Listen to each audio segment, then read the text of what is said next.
Bonjour, nous allons décoder ensemble comment choisir sa formation. Voici Annick. Et voici Nicolas, nous sommes tous les deux conseillers d'orientation au Centre d'information et d'orientation de l'UC Louvain.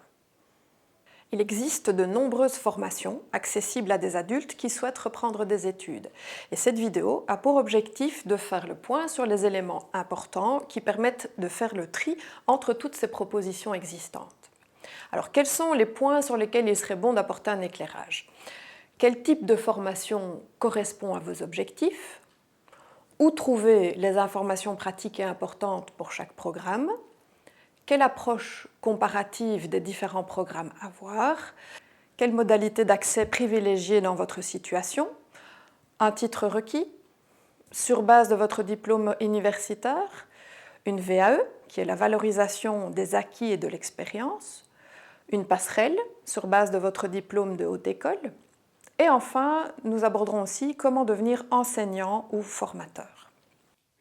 Si vous souhaitez plutôt acquérir une ou des compétences bien ciblées, vous initier à une nouvelle matière, ou encore renforcer ou accréditer une compétence, la plupart du temps, c'est un certificat universitaire qui devrait répondre à votre attente.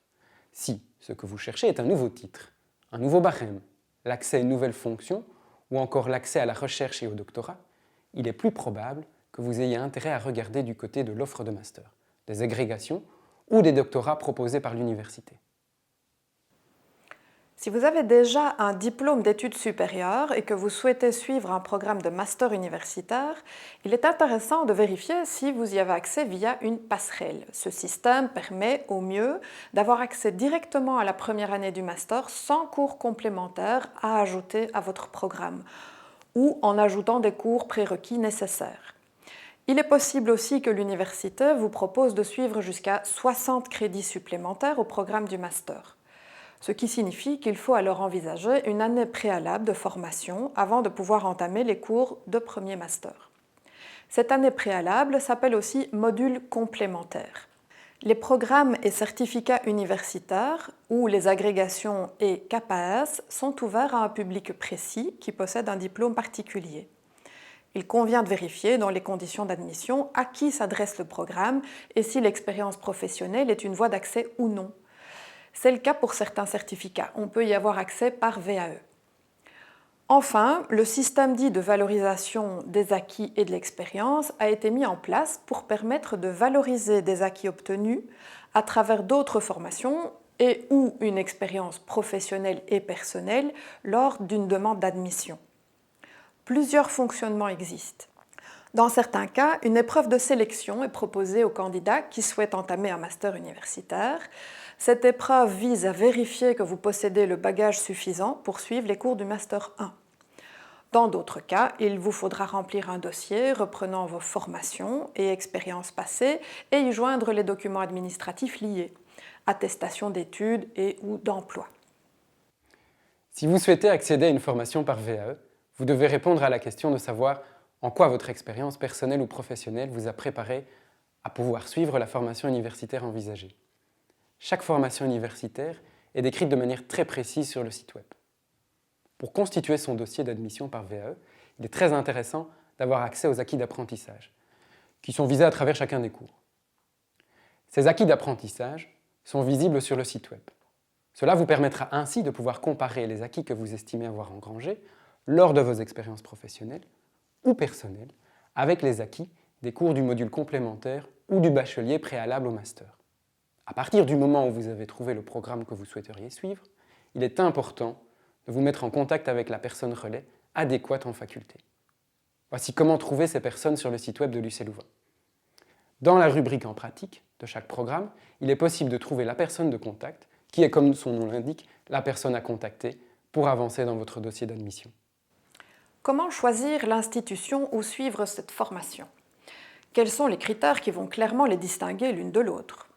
Tout d'abord, comparez les programmes de formation. Un même intitulé de programme ne veut pas dire que les grilles horaires sont identiques dans deux universités. Les programmes de cours sont consultables sur le web. Les modalités pédagogiques varient souvent d'une formation à une autre, d'une université à une autre. Qu'en est-il de l'organisation des cours ? Se font-ils en présentiel ou en distanciel ? Y a-t-il des aménagements spécifiques pour un public d'adultes en reprise d'études ? Y a-t-il beaucoup de travaux de groupe à réaliser, des séminaires plutôt que des cours ex cathedra, des temps de rencontres prévus le week-end ou en soirée? L'accès à un programme par analyse de votre dossier d'admission est laissé à l'appréciation d'un jury qui se positionne sur les conditions d'accès qui vous seront octroyées. Les échéances peuvent être différentes d'une université à l'autre. Les réponses des jurys peuvent également différer. Il est donc toujours possible de rentrer une demande d'admission dans plusieurs établissements. Attention toutefois à ne pas négliger le temps qu'il faut consacrer à la réalisation de ces dossiers. Le secteur de la formation et de l'enseignement mérite quelques explications supplémentaires pour s'y retrouver dans les formations disponibles. Vous avez peut-être envie d'évoluer vers une fonction de formateur ou d'enseignant. Avez-vous déjà en tête le public auquel vous souhaitez vous adresser? Les contours de la fonction que vous visez sont-ils déjà clairs pour vous? Si l'envie de transmettre ou de participer à des activités d'apprentissage est essentielle pour se lancer, il faut pouvoir aussi justifier de diplômes bien précis. L'agrégation est le diplôme intéressant à avoir pour enseigner dans les écoles secondaires.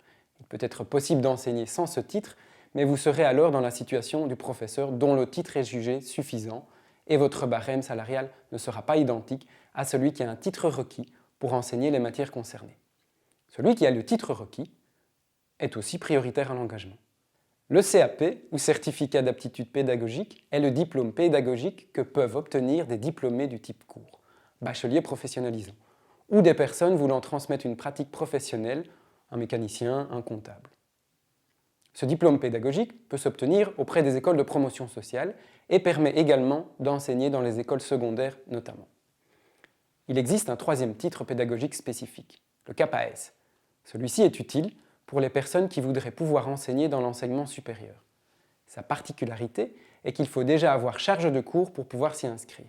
Cette formation est donnée en partenariat avec les universités et les écoles de promotion sociale. Pour plus d'informations à ce sujet, vous pouvez consulter la page « Comment devenir enseignant » sur le site web du CIO. Notez qu'être formateur ne demande pas nécessairement l'obtention d'un titre pédagogique et qu'il existe aussi des formations courtes, non diplômantes, données par des associations qui permettent d'acquérir des compétences dans le champ de la formation. Merci pour votre écoute. Si vous ressentez le besoin d'un coup de pouce pour trouver la bonne formation ou faire le point sur vos projets, contactez-nous.